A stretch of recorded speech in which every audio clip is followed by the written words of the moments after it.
30వ తేదీ జూన్ నెల 2025వ సంవత్సరం. ఈరోజు దేవుని వాగ్దానము. కీర్తనలు 68వ అధ్యాయము 32వ వచనము. దేవుని గూర్చి పాడుడి, ప్రభువును కీర్తించుడి. సహోదరి సహోదరులారా, ఎప్పుడు మనము ప్రభువును కీర్తించే వారముగా ఉండాలి. ప్రభువుని స్తుతిస్తూ హృదయపూర్వకముగా పాటలు పాడుతూ ప్రభువుని గణపరచాలి, మహిమపరచాలి. మన జీవితంలో ఏదైనా మేలు జరిగినప్పుడు, ఆశీర్వదింపబడినప్పుడు మాత్రమే ప్రభువుని కీర్తించడం కాదు, కానీ ప్రతి పరిస్థితిలోనూ ప్రభువుని మనం కీర్తించాలి, స్తుతించాలి. మనకేది మంచిదో, ఏ సమయానికి ఏది కావాలో ప్రభువునికి బాగా తెలుసు. ప్రభు నిర్ణయించిన సమయం కోసము, ప్రభు యొక్క చిత్తం కోసము మనము ఓపికతో కనిపెట్టాలి. అంతేకాని మనం అడిగినవి పొందుకోలేదు అని ప్రభువుని కీర్తించడము, ఘనపరచడము ఆపకూడదు. మనల్ని సృష్టించిన గొప్ప దేవుడు ప్రభువు.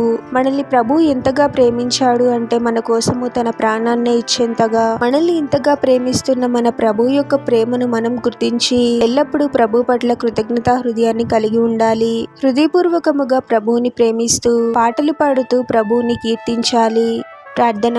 పరిశుద్ధుడు ప్రభువా, మీ పరిశుద్ధమైన పాదాలకు వేలాది వందనాలు, స్తుతులు, స్తోత్రాలు చెల్లించుకున్నాము తండ్రి. మరొక నూతన దినంలోనికి మమ్మల్ని క్షేమంగా ప్రవేశింపచేసిన దేవా, మీకే స్తోత్రం ప్రభువా. మమ్మల్ని ఎంతగానో ప్రేమిస్తున్న గొప్ప దేవుడవు తండ్రి. ఎల్లప్పుడూ మిమ్మల్ని కీర్తించే వారముగా మేము ఉండాలి ప్రభువా. మేలులు జరిగినప్పుడు ఒకలాగా, జరగనప్పుడు ఒకలాగా ఉండకూడదు, కానీ మేము అనుకున్న సమయంలో జరిగినప్పుడు కూడా మీ చిత్తము కోసము, మీరు నిర్ణయించిన సమయం కోసము ఓపికతో కనిపెట్టాలి ప్రభువా.